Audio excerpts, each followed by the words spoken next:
सांसद खेल महोत्सव की मैराथन बारिश और खराब सड़कों के बीच सफलतापूर्वक संपन्न। पालघर से खबर। सांसद खेल महोत्सव की मैराथन बारिश और खराब सड़कों के बीच सफलतापूर्वक संपन्न। पालघर जिले में इन दिनों खेल महोत्सव आयोजित किया जा रहा है। आज इस महोत्सव के अंतर्गत मैराथन दौड़ का आयोजन किया गया। सफलतापूर्वक हुई दौड़ जिले के ग्रामीण और आदिवासी भागों से आए कई छात्र छात्रा बिना चप्पल जूते नंगे पैर इस मैराथन में शामिल हुए। पालघर के सांसद डॉक्टर हेमंत सावर ने इस खेल महोत्सव की शुरुआत पहले 2 बार पत्रकार परिषद लेकर यह आश्वासन दिया था कि प्रतियोगिता में भाग लेने वाले विद्यार्थियों और युवाओं के लिए यात्रा और रहने की उत्तम व्यवस्था की जाएगी। लेकिन अब सवाल उठ रहे हैं। इन सर्व अड़चनों के बावजूद पालघर जिले के खिलाड़ियों ने हिम्मत ना हारते हुए पूरी लगन और जिद के साथ मैराथन दौड़ सफलतापूर्वक पूरी की।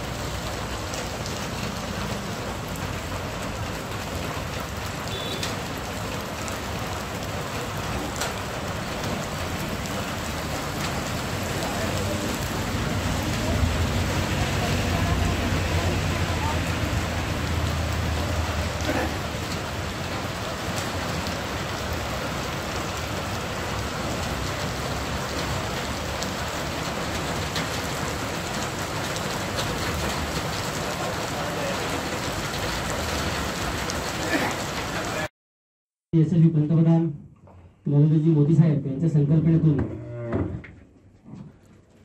विद्यार्थी खेळाडू यांच्या कला गुणांना वाव मिळावा त्यासाठी संपूर्ण देशामध्ये संसद खेल महोत्सवाचा आजच्या या पत्रकार परिषदेला उपस्थित असलेल्या आमच्या जिल्ह्याचे अध्यक्ष माननीय भरत राजपूत, ज्येष्ठ नेते आमचे बाबाजी काठोळे सर, अशोकजी वडे, जिल्हा क्रीडा अधिकारी सुहाजी वर्माने साहेब, मुख्य क्रीडा अधिकारी गिरीश साहेब, शिक्षण अधिकारी